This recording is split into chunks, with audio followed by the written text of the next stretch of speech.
राधे राधे, हरे कृष्णा सभी भक्तों को। भक्तों, हिंदू पंचांग के अनुसार वर्ष का 8वां महीना कार्तिक का होता है। पुराणों में कार्तिक मास को स्नान, व्रत व तप की दृष्टि से मोक्ष प्रदान करने वाला बताया गया है। इस बार कार्तिक मास का स्नान 29 अक्टूबर से कार्तिक स्नान आरंभ हो रहा है।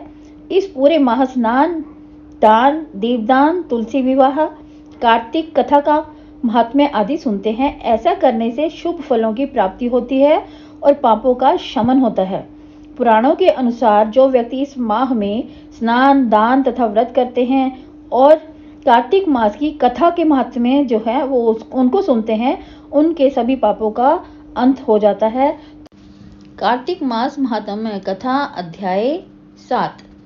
नारद जी ने कहा, हे राजन, कार्तिक मास में व्रत करने वालों के नियमों को मैं संक्षेप में बतलाता हूँ, उसे आप सुनिए। व्रती को सब प्रकार के आमिष, मांस, उर्ध, राई, खटाई तथा नशीली वस्तुओं का त्याग कर देना चाहिए। व्रती को दूसरे का अन्न ग्रहण नहीं करना चाहिए, किसी से द्वेष नहीं करना चाहिए और तीर्थ के अतिरिक्त अन्य कोई यात्रा नहीं करनी चाहिए। देवता, वेद, ब्राह्मण, गायें, व्रती, नारी, राजा तथा गुरुजनों की निंदा भी नहीं करनी चाहिए। व्रती को दाल, तिल, पकवान व दान किया हुआ भोजन ग्रहण नहीं करना चाहिए। किसी की निंदा या चुगली नहीं करनी चाहिए। किसी भी जीव का मांस नहीं छूना चाहिए। पान, कत्था, चूना, नींबू, मसूर, बासी तथा झूठे अन्न का भी प्रयोग नहीं करना चाहिए। गाय, बकरी तथा भैंस के अतिरिक्त अन्य किसी पशु का दूध नहीं पीना चाहिए। कांसे के पात्र में रखा हुआ पंचगव्य, बहुत छोटे घड़े का पानी तथा केवल अपने लिए ही पका हुआ अन्न प्रयोग करना चाहिए। कार्तिक माह का व्रत करने वाले मनुष्य को सदैव ब्रह्मचर्य का पालन करना चाहिए। उसे धरती पर सोना चाहिए और दिन के चौथे पहर में केवल एक बार पत्तल में भोजन करना चाहिए। व्रती कार्तिक माह में केवल नरक चतुर्दशी जिसे छोटी दिवाली भी कहा जाता है, के दिन ही शरीर में तेल लगाना चाहिए। कार्तिक मास में व्रत करने वाले मनुष्य को सिंघाड़ा, प्याज, मट्ठा, गाजर, मूली, काशीफल, लौकी, तरबूज इन वस्तुओं का प्रयोग बिल्कुल भी नहीं करना चाहिए। रजस्वला, चांडाल, पापी, मलेच्छ, पतित, व्रतहीन, ब्राह्मण द्रोही और नास्तिकों से बातचीत नहीं करनी चाहिए। भगवान विष्णु को प्रसन्न करने के लिए अपनी शक्ति के अनुसार चांद्रायण आदि व्रत का पालन करना चाहिए और उपर्युक्त नियमों का पालन भी करना चाहिए। व्रती को प्रतिपदा को कुम्हड़ा, द्वितीय को कटहल, तृतीय को तरुणी स्त्री, चतुर्थी को मूली, पंचमी को बेल, षष्ठी को तरबूज, सप्तमी को आंवला, अष्टमी को नारियल, नवमी को मूली, दशमी को लौकी, एकादशी को परवल, द्वादशी को बेर, त्रयोदशी को मट्ठा, चतुर्दशी को गाजर तथा पूर्णिमा को शाक का प्रयोग नहीं करना चाहिए। रविवार को आंवला का प्रयोग नहीं करना चाहिए। कार्तिक माह में व्रत करने वाला मनुष्य यदि इन शाकों में से किसी शाक का सेवन करना चाहे तो पहले ब्राह्मण को देखकर फिर खुद ग्रहण करे। यही विधान माघ माह के व्रत के लिए भी है। देव उत्थानी एकादशी में पहले कही गई विधि के अनुसार नृत्य, जागरण, गायन, वादन आदि करना चाहिए। इसको विधि पूर्वक करने वाले मनुष्य को देखकर यमदूत ऐसे भाग जाते हैं जैसे सिंह की गर्जना से हाथी भाग जाते हैं। कार्तिक मास का व्रत सभी व्रतों में श्रेष्ठ माना गया है। इसके अतिरिक्त जितने भी व्रत यज्ञ हैं वह 1000 की संख्या में किए जाने पर भी इसकी तुलना नहीं कर सकते, क्योंकि यज्ञ करने वाले मनुष्य को सीधा वैकुंठ की प्राप्ति होती है।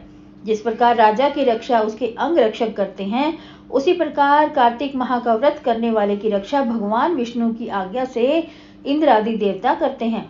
व्रती मनुष्य जहाँ कहीं भी रहता है वहीं पर उसकी पूजा होती है, उसका यश फैलता है। उसके निवास स्थान पर भूत पिशाच आदि कोई भी नहीं रह सकते। विधि पूर्वक कार्तिक माह का व्रत करने वाले मनुष्यों के पुण्यों का वर्णन करने में ब्रह्मा जी भी असमर्थ हैं। यह व्रत सभी पापों का नष्ट करने वाला, पुत्र पौत्र प्रदान करने वाला और धन धान्य की वृद्धि करने वाला है। जिसकी दया से सरस्वती भाव रही उपजाए। कार्तिक महात्म्य का अब सुनो 8वां अध्याय। नारद जी बोले, अब मैं कार्तिक व्रत के उद्यापन का वर्णन करता हूँ। जो सब पापों का नाश करने वाला है। व्रत का पालन करने वाला मनुष्य कार्तिक शुक्ला चतुर्दशी को व्रत की पूर्ति और भगवान विष्णु की प्रीति के लिए उद्यापन करे। तुलसी के ऊपर एक सुंदर मंडप बनाए, उसे केले के खंभों से संयुक्त करके नाना प्रकार की धातुओं से उसकी विचित्र शोभा बढ़ाएं। मंडप के चारों ओर दीपकों की श्रेणी सुंदर ढंग से सजाकर उसे रखें। उस मंडप में सुंदर बंधनवारों से सुशोभित 4 दरवाजे बनाए और उन्हें फूलों से तथा चंवर से सुसज्जित करें। द्वारों पर पृथक पृथक मिट्टी के द्वारपाल बनाकर उनकी पूजा करें। उनके नाम इस प्रकार हैं: जय विजय, जय चंड, प्रचंड, नंद, सुनंद, कुमुद और कुमुदाक्ष। उन्हें चारों दरवाजों पर 2-2 के क्रम से स्थापित कर भक्ति पूर्वक पूजन करें। तुलसी की जड़ के समीप 4 रंगों से सुशोभित सर्वतोभद्र मंडल बनावें और उसके ऊपर पूर्ण पत्र तथा पंचरत्न से संयुक्त कलश की स्थापना करें। कलश के ऊपर शंख, चक्र, गदाधारी भगवान विष्णु का पूजन करें। भक्ति पूर्वक उस तिथि में उपवास करें तथा रात्रि में गीत, वाद्य, कीर्तन आदि मंगलमय आयोजनों के साथ जागरण करें। जो भगवान विष्णु के लिए जागरण करते समय भक्ति पूर्वक भक्त संबंधी पदों का गान करते हैं, वे सैकड़ों जन्मों की पाप राशि से मुक्त हो जाते हैं। जो मनुष्य भगवान के निमित्त जागरण करके रात्रि भर भगवान का कीर्तन करते हैं, उनको असंख्य गोदान का फल मिलता है। जो मनुष्य भगवान की मूर्ति के सामने नृत्य गान करते हैं, उनके अनेक जन्मों के एकत्रित पाप नष्ट हो जाते हैं। जो भगवान के सम्मुख बैठकर कीर्तन करते हैं और बंसी आदि बजाकर भगवत भक्तों को प्रसन्न करते हैं तथा भक्ति से रात्रि भर जागरण करते हैं, उन्हें करोड़ों तीर्थ करने का फल मिलता है। उसके बाद पूर्णमासी में एक सपत्नीक ब्राह्मण को निमंत्रित करें। प्रातःकाल स्नान और देव पूजन करके वेदी पर अग्नि की स्थापना करें और भगवान की प्रीति के लिए तिल और खीर की आहुति दें। होम की शेष विधि पूरी करके भक्ति पूर्वक ब्राह्मणों का पूजन करें और उन्हें यथाशक्ति दक्षिणा दें। फिर उनसे इस प्रकार क्षमा प्रार्थना करें: आप सब लोगों की अनुकंपा से मुझ पर भगवान सदैव प्रसन्न रहें। इस व्रत को करने से मेरे 7 जन्मों के किए हुए पाप नष्ट हो जाएं और मेरी संतान चिरंजीवी हो। इस पूजा के द्वारा मेरी सभी मनोकामनाएं पूर्ण हो। मेरी मृत्यु के पश्चात मुझे अतिशय दुर्लभ विष्णु लोक की प्राप्ति हो। पूजा की समस्त वस्तुओं के साथ गाय भी गुरु को दान में दें। उसके पश्चात घर वालों और मित्रों के साथ स्वयं भोजन करें। भगवान द्वादशी तिथि को शयन से उठे, त्रयोदशी को देवताओं से मिले और चतुर्दशी को सबने उनका दर्शन एवं पूजन किया, इसलिए उस तिथि में भगवान की पूजा करनी चाहिए। गुरु की आज्ञा से भगवान विष्णु की स्वर्णमयी प्रतिमा का पूजन करें।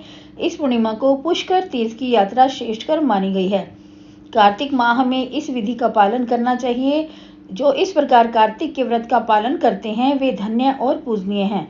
उन्हें उत्तम फल की प्राप्ति होती है। जो भगवान विष्णु की भक्ति में तत्पर हो कार्तिक में व्रत का पालन करते हैं, उनके शरीर में स्थित सभी पाप तत्काल नष्ट हो जाते हैं। जो श्रद्धा पूर्वक कार्तिक के उद्यापन का महात्म्य सुनता या सुनाता है, वह भगवान विष्णु का सायुज्य प्राप्त करता है।